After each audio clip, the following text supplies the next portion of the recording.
Hello dear students, last video में हमने exercise 9.3 के क्वेश्चन 3 तक सोल्व किए थे। आज क्वेश्चन नंबर 4 से स्टार्टिंग करेंगे। ध्यान से समझना है, फॉर्मूला आपके याद होंगे। क्वेश्चन नंबर 4 है, देखो इसमें शॉर्टकट तरीके से हमने जो है क्वेश्चन लिखे हुए हैं, आपको समझाते हुए चलेंगे।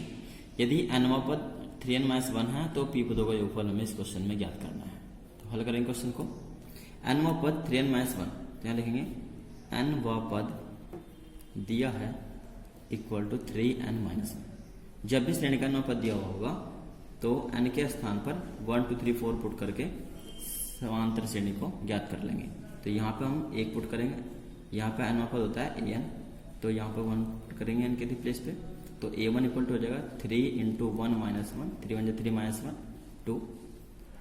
a2 n के रिप्लेस पे 2 पुट करेंगे तो 3 इंटू 2 माइनस 1 यानी कि 5।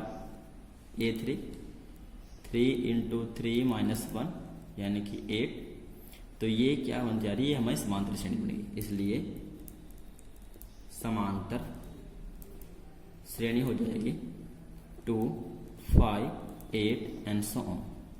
और इस श्रेणी के हमें p पदों का योगफल ज्ञात करना है।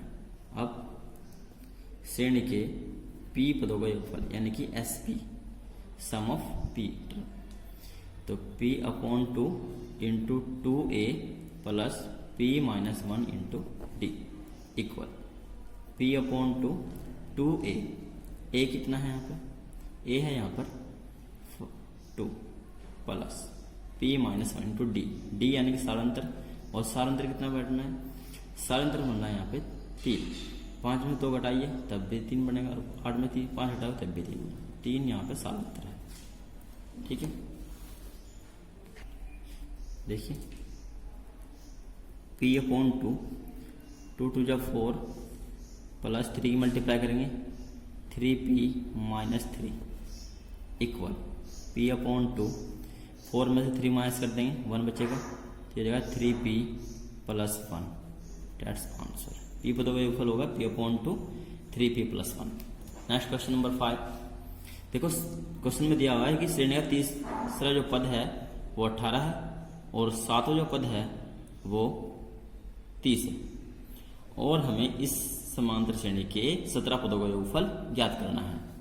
तो हल करेंगे क्वेश्चन को। तीसरा पद कितना है, 18। तीसरा पद क्या होता है, यानी कि a3 इक्वल टू कितना, 18। a3 क्या होता है, a3 होता है a प्लस 2d। फॉर्मूला बनेगा इसका a प्लस 2d तीसरा पद का बराबर 18, इक्वेशन फर्स्ट। फिर सातों पद यानी कि a7, सातों पद है इसमें 30, तो सातों पद का फॉर्मूला बनेगा a plus 6d equal to 30 यानी 30, इक्वेशन सेकंड। देखो इक्वेशन फर्स्ट और सेकंड को सोल्व करेंगे। इक्वेशन फर्स्ट माइनस सेकंड, तो माइनस करेंगे तो साइन चेंज हो जाएंगे, ये कट जाएंगे। 2 में से 6 को लेस करेंगे माइनस के 4d और इक्वल टू बचेंगे माइनस के 12। माइनस से माइनस कैंसिल हो जाएगा और d equal to 12 upon 4 divide करेंगे कितना आएगा, 3 आएगा। तो यहाँ पे सारांतर की वैल्यू आ गई 3। अब d का मान समीकरण 1 में पुट करेंगे और a की वैल्यू फाइंड कर लेंगे। समीकरण 1 से a प्लस 2d की वैल्यू 3 है, 2 गुणा 3 और बराबर 18, तो a प्लस 2 3 6 बराबर 18 और 1 18 माइनस 6 कितना आ गया, 12। d की वैल्यू 3 और a की 12, यानी कि श्रेणी का प्रथम पद हो गया 12 और सारांतर d का मान हो गया 3। कितने पदों का योगफल ज्ञात करना है, 17 पदों का। अब 17 पदों का योगफल यानी कि S17 यानी कि 17 पदों का योगफल, तो 17/2 और इंटू 2a, a की वैल्यू कितनी है, 12 है, प्लस 17 माइनस 1 और इंटू d का मान कितना है, 3 है। अब इसको आप सोल्व कर लेंगे और सोल्व करके इसका आंसर आ जाएगा। ठीक है, ये क्वेश्चन आपको करना है। नेक्स्ट क्वेश्चन नंबर 5 का बी पार्ट है। इस क्वेश्चन में दिया गया है समांतर श्रेणी a1 a2 a3 and so on के 24 पदों का योगफल ज्ञात कीजिए, जबकि यानी कि ये दिया गया है कि a1 plus a5 plus a10 plus a15 plus a20 plus a24 equal to 225। यानी कि इस समांतर श्रेणी के कुछ पद दिए गए हैं, पहला, पांचवा, 10वां, 15वां, 20वां, 24वां, इनका योगफल जो है 225 है और हमें इस श्रेणी के 24 पदों का योगफल ज्ञात करना है। आपको याद होगा, देखो एक और यहाँ 24वां पद है, यानी पहला और 24वां, और 24 पदों का योगफल हमें ज्ञात करना है। तो पहला और ये 24वां, ये प्रथम पद हो गया और ये क्या हो गया, अंतिम पद। तो एक फॉर्मूला था पीछे, ये क्वेश्चन भी आया था एक्सरसाइज 9.2 में कि किसी समांतर श्रेणी में प्रारंभ से nवां पद और अंत से nवां पदों का जो योगफल होता है वो समांतर श्रेणी के प्रथम और अंतिम पद के योगफल के बराबर होता है। तो उसके अकॉर्डिंग यहाँ पर जो दिया है यह है A1 plus A5 plus A10, तो यहाँ पर हम लिखेंगे A1 प्लस A24 प्लस, क्योंकि ये प्रारंभ से प्रथम पद और ये अंतिम से प्रथम पद है तो इनको एक साथ लिखेंगे। A5 प्लस A20 इनको एक साथ लिखेंगे प्लस A10 और प्लस A15 इनको एक साथ लिखेंगे और इक्वल टू 225। नाउ सोल्व करेंगे। देखो अभी जो आपको बताया उसके अकॉर्डिंग इसके जो मान होगा ये होगा प्रथम पद प्लस अंतिम पद के योगफल के बराबर, प्लस ये भी हो जाएगा A प्लस L के इक्वल, प्लस ये भी हो जाएगा A प्लस L के इक्वल और equal to 225। A plus A 3A, तो 3 इंटू A प्लस L, यानी कि 3 बार है तो 3 into A plus L equal to 225 और A plus L equal to 3 से डिवाइड करेंगे 225/3 कितना आएगा 75, यानी कि A प्लस L की वैल्यू आ गई 75। Equation first. अब हमें इस श्रेणी के 24 पदों का योगफल ज्ञात करना है।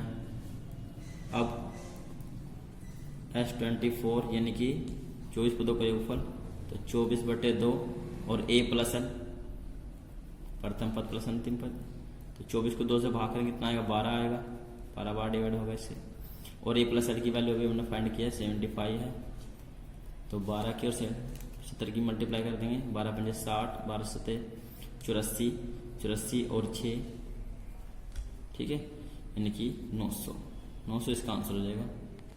नेक्स्ट क्वेश्चन है 5वां सी पार्ट है। समांतर श्रेणी के चौथे और 16वें पदों का जो योगफल है वो 8 है और 19 पदों का योगफल हमें ज्ञात करना है। देखो चौथे और 16वें पदों का योगफल कितना है 8 है और 19 पदों का योगफल हमें ज्ञात करना है। हल करेंगे क्वेश्चन को। चौथा पद और 16वें पद का योगफल कितना है 8 है, तो चौथे पद और का योगफल और 16 पद का योगफल, तो चौथा पद क्या होता है यानी कि A4 plus A16 equal to 8, ठीक है। A4 हो जाएगा A प्लस 3D और A16 A प्लस 15D और equal to 8, A plus A 2A plus यहाँ पर ऐड करेंगे इसको 18D और इक्वल टू 8। इक्वेशन फर्स्ट, इसको यहाँ पे छोड़ देंगे 9। अब 19 पदों का योगफल, 19 पदों का योगफल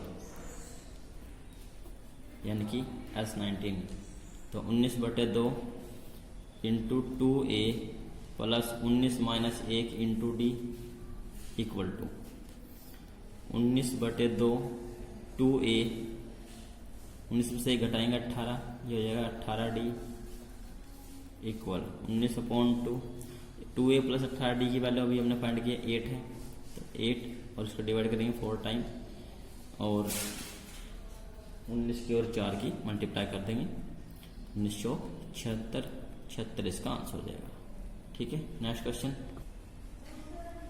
क्वेश्चन 6 है किसी समांतर श्रेणी में पदों की संख्या विषम है, यानी कि कोई समांतर श्रेणी है उसमें जो पदों की संख्या है वो विषम यानी कि उसमें 1 या 3 या 5 या 7 कोई भी ऐसे जो है पद हो सकते हैं इतने।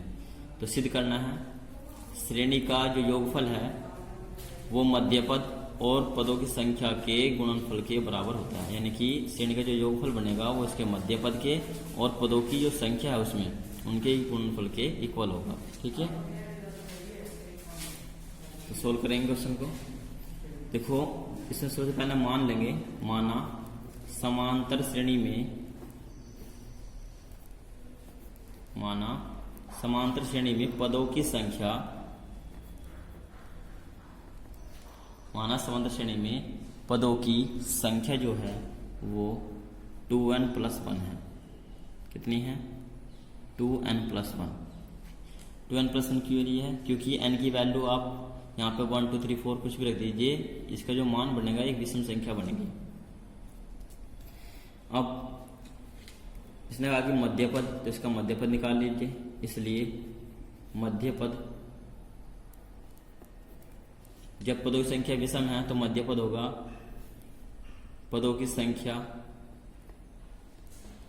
+1/2 व पद, यानी कि इसको सोल्व कर लेंगे तो 2n+2/2 व पद। 2 कॉमन लेके 2 को डिवाइड कर देंगे, 2 × n+1/2, 2 से 2 डिवाइड होगा, इतने व पद, यानी कि n+1 व पद। n+1 व पद जो होगा इसका मध्य पद हो जाएगा। अब इसने कहा कि मध्य पद और पदों की संख्या, पदों की संख्या कितनी मान रखी हमने? 2n-1, इनके गुणनफल के बराबर होता है। ठीक है। और n+1 जो पद होता है, ध्यान रखना है, यदि हम n+1 पद निकालेंगे तो ये आएगा a + nd के इक्वल, जहाँ a इस समांतर श्रेणी का प्रथम पद है और d सालांतर है। ठीक है। तो ये भी और ये दोनों आपको याद रखने हैं, अब इसका यूज होगा आगे। अब हमें श्रेणी का योगफल ज्ञात करना है। अब श्रेणी में कितने पद है? तो वह है 2n+1 पद, तो 2n+1 पदों का योगफल, यानी कि श्रेणी का योगफल। अब श्रेणी का योगफल यानी कि S 2n+1 पद है तो इतने पदों का योगफल निकालेंगे, तो 2n+1/2 जितने पद है उसके आधे, और 2a + 2n+1 -1 और into d equal 2n+1/2 into 2a plus 1 से यहाँ 1 कैसे हो जाएगा, कितना हो जाएगा 2n और d इक्वल 2 कॉमन लेंगे, तो 2 कॉमन लेंगे तो हो जाएगा 2 × 2n+1/2 और यहाँ बचेगा a + nd इक्वल 2 से 2 डिवाइड हो जाएगा, तो ये हो जाएगा 2n+1 और into a + nd। a + nd क्या है? यहाँ nवा पद है, तो ये हो जाएगा n+1 पद, n+1 पद। और n+1 पद क्या है?